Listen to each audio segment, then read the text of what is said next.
The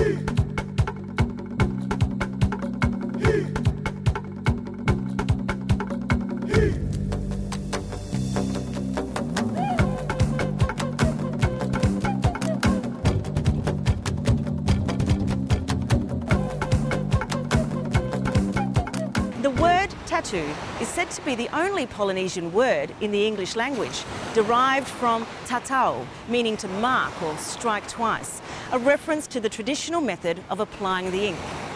At the Festival of Pacific Arts, we see firsthand the ritual and ceremony that comes from receiving the tattoo in this time-honoured way.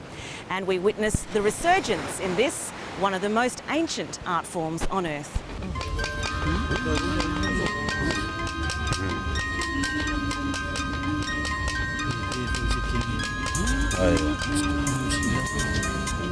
Tattooing for the Samoans, it's like a part of their life. You know, it's a rite of passage for all men.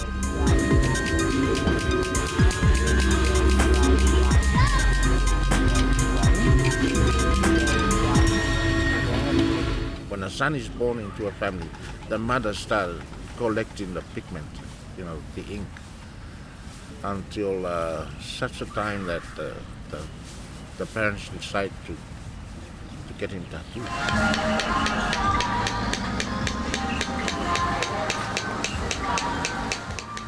When he has mastered the land, the ocean, all the things that a young man has to learn, you know, how to fish and how to hunt and plant the land.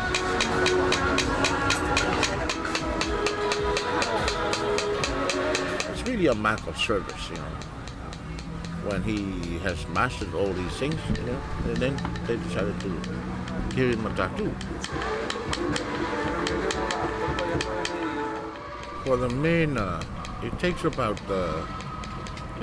12 days, 12 sessions. Those sessions is spaced out, you know, like 4 to 5 hours a day, you know. But some people can take 2 sessions a day, you know, one in the morning and then one in the afternoon. So in the olden days, the family decide who is getting tattooed and when, and who will be the artist, you know. But not like now. Whenever you want to get tattooed, you get tattooed, you know, as long as you can handle the pain.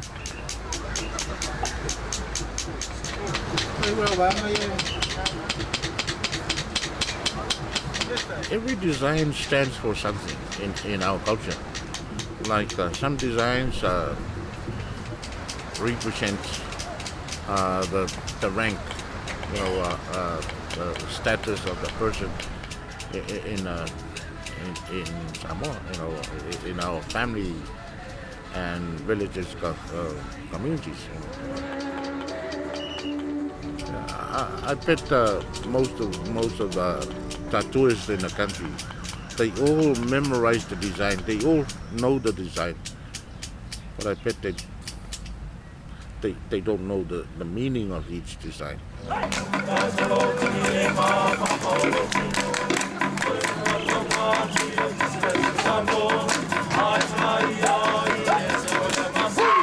People have different reasons why they want to get tattooed. Like a New Zealand-born Samoan that doesn't speak Samoan, doesn't know anything about Samoan, would come to me and say, I want this. Well, usually the reason is it's to identify them as Samoan, you know.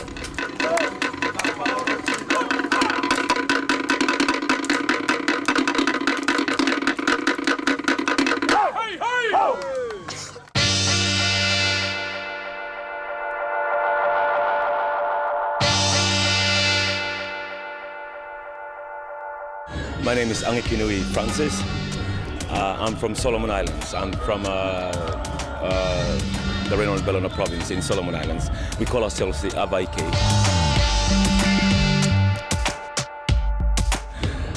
We have a tattoo tradition, but it got submerged since Christianity got to our islands in 1938. And the last time that anyone did any proper imprinting was after the war in 1946.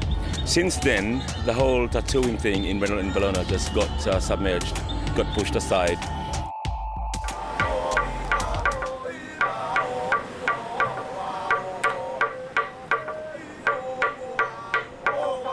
Our practice is very religious based, while we hear of other Polynesian practices as very warrior based, very kinship based in terms of matrilineal linkages and things. Our practice is very religious based, and we imprint them in stages for both males and females. And the more you learn about your traditional religious rituals and chants and performances, the more you are entitled to imprint.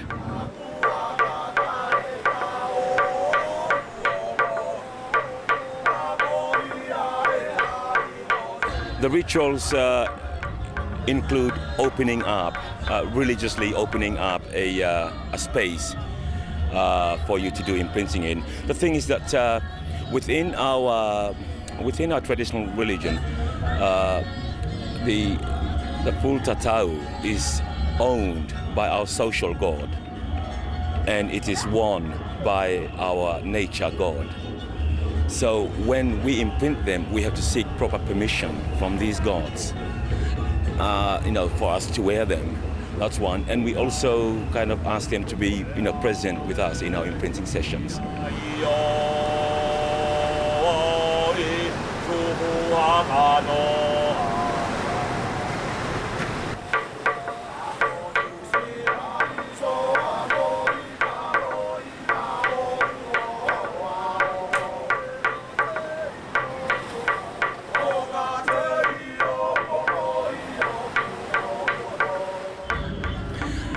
Since the 1970s, young people from Reno and Bologna started imprinting a gupo design. That's a general fish design, and we call it gupo.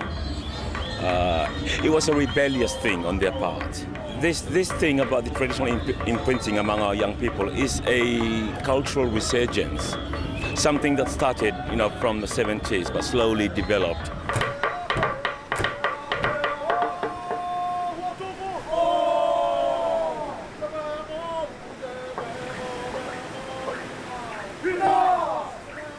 Christianity came to us very, very late. So we grew up in our villages, witnessing our grandparents with these designs. And growing up in villages, of course, we talk about the rituals, we talk about the chants, we talk about the performances. And, it's not new for us. We do not have to run somewhere else to ask how to put it together.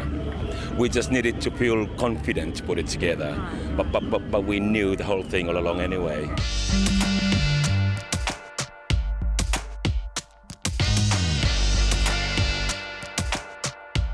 As I walk around this festival, I see many, many tattoos, not just on performers, but on all kinds of people, contemporary mixed with traditional. What's your feeling about that? It's wonderful. I know that there are some people who have issues about being traditionalistic in a very strict sense, and some people might even use the term authentic. But authenticity is what you make, and we cannot run away from the fact that we have gone through so much in terms of cultural entanglement and in terms of time. For us to strictly keep ourselves to some details. Sure, there are meanings, there are cultural meanings to these tattoos, and these are meanings that I would expect people to respect.